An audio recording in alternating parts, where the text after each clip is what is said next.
And just as this happens in many families or in other human communities, it also occurs in the workplaces, where hatred, envy, and harassment often cause the greatest misery. This likewise applies to economic life and, of course, to politics, as well as to religious centers, like in monasteries and sects, where the monks or believers conduct themselves hypocritically among one another, with the superiors constantly trying to gain advantages for themselves and presuming themselves better than their fellow men, fellow believers, and fellow monks, etc.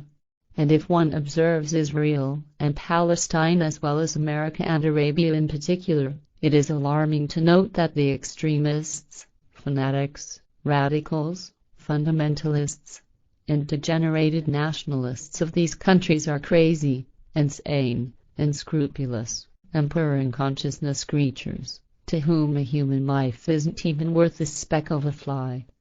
I became acquainted with many of these unscrupulous madmen when I joined a large group as a freedom fighter, in order to search for a killer who had brutally murdered my fiancé and deliver him to justice.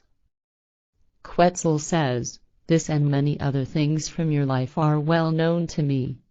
I am sorry for the many events and pains that you had to let yourself go through. But you have led a remarkably adventurous life, so it was inevitable that such incidents happen on your way. You have grown from this, however, and thereby acquired the capacity to pursue a goal once set by you for so long until you reached it.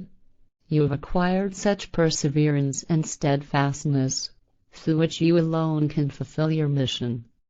This, entirely apart from your knowledge in reference to the teaching of the Spirit.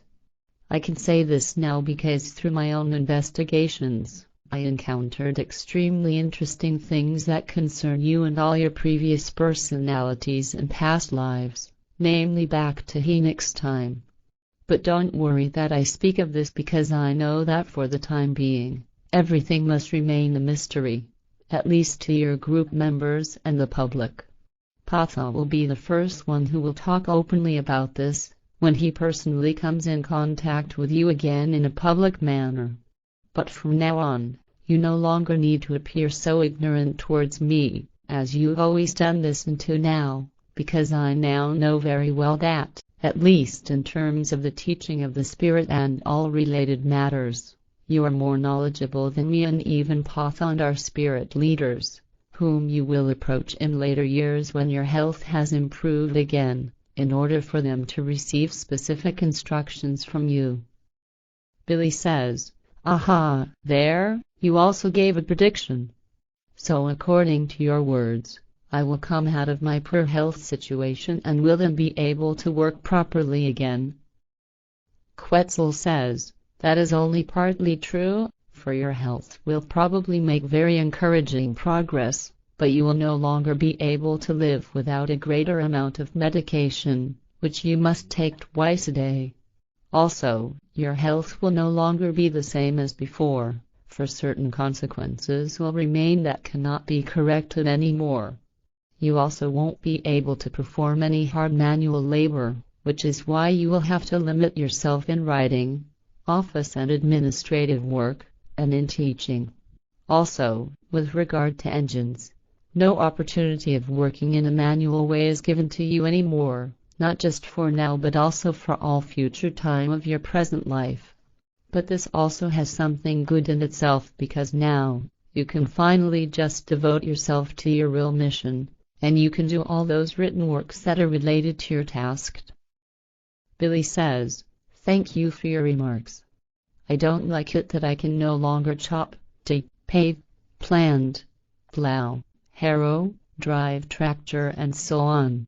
But on the other hand, it is also good that I can finally devote myself to all those written and oral works, etc., that had to be neglected by me until now, due to all the construction work at the center. Quetzal says, that, my friend, should be enough for today. I'm going now, but I will visit you again on December 2nd.